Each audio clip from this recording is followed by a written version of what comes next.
Iniutos ni Pangulong Ferdinand R. Marcos Jr. ang pagbibigay ng dagdag na insurance benefit sa mga pasaherong mabibiktima ng disgrasya sa kalsada. Ang detalye sa Balitang Pambansa ni Clazel Pardilla ng PTV Manila. Sa kabila ng pagod at puyat sa trabaho, hindi natutulog si Alvin tuwing sumasakay sa jeep papasok ng opisina. Todo kapit din siya sa mga handle ng sasakyan. Parati pa akong gising.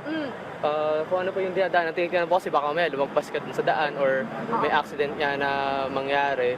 So dapat doble ingat.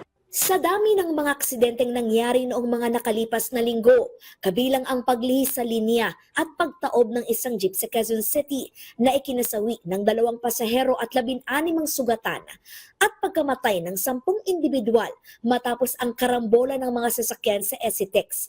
Ipinag-utos ni Pangulong Ferdinand R. Marcos Jr. sa Department of Transportation na itodo ang pagbibigay ng insurance benefit sa mga biktima ng aksidente sa kalsada na sakay ng mga pampubliko at pribadong sasakyan. Ang insurance ay isang uri ng kasunduan kung saan ang isang tao o negosyo nagbabayad ng premium kapalit ng proteksyon laban sa posibleng panganib.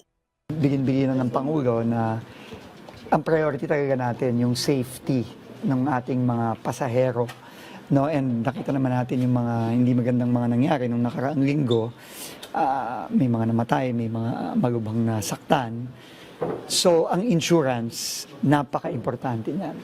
And ang panawagan ng Pangulo, itaas ng todo ang insurance. Sa ilalim ng Passenger Personal Accident Insurance Policy, ang bawat sakay ng pampublikong sasakyan makatatanggap ng hanggang 400,000 piso sakaling mamatay dahil sa aksidente. Pero ang mga pasahero ng isang pribadong sasakyan hanggang 200,000 piso lamang, paghahatian pa ng mga biktima ng aksidente. Itapat ang insurance sa pribado dun sa PUV. Tingin ko napakagandang idea po niyan. At yan po ang pipilitin nating magawa. At kakausapin natin ng LTO at utusan natin ng LTO at LTFRB na kailangan i-impose natin yan. No? Kasi lalo-lalo na ngayon na talagang kita natin sa dami ng mga aksidente. Target ipatupad ng DOTR ang mas mataas na insurance coverage ngayong taon. Pero kailangan munang makipag-ugnayan sa mga operator ng mga pampublikong sasakyan para pag-usapan ang posibleng epekto sa kanilang negosyo o pasahe sa mga commuter. Siyempre, wala namang libre sa mundo. No? May kailangan magbayad ng mas mataas na premium ng insurance. Ngayon, titignan natin kung paano ang pwedeng gawin dyan. No? At ano ang mga regulasyon ang pwedeng ano. Pero ang sabi ng Pangulo, nag-agree tayo sa sinabi ng Pangulo, yan ang utos ng Pangulo, kaya gagawin natin. No? Bottom line dito, safety ng pasahero. Peace of mind ng pasahero. Peace of mind ng pamilya ng pasahero. Na pagkasya, sumakay sa bus, sa jeep, sa kahit anong public utility vehicle. Tingin naman ng ilan nating mga kababayan. Kung ano man yung sinasabi nila na todo for each ulo na nasa loob ng private vehicle, I think that's okay.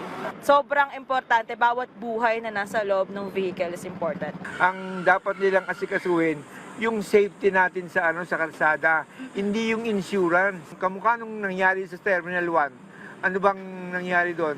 Di ba ang may problema doon, hindi yung bowler. Para sa Transportation Department, mas mahalaga pa rin ang kaligtasan ng mga pasahero. Kaya ngayong araw, nakatakdang makipagpulong ang ahensya sa Task Force for Road Safety Policy and Procedures para matiyak na may sapat na kaalaman at nasa tamang kondisyon ang mga nagmamaneho sa kalsada at masiguro ang roadworthiness o kaayusan ng mga sasakyan sa lansangan.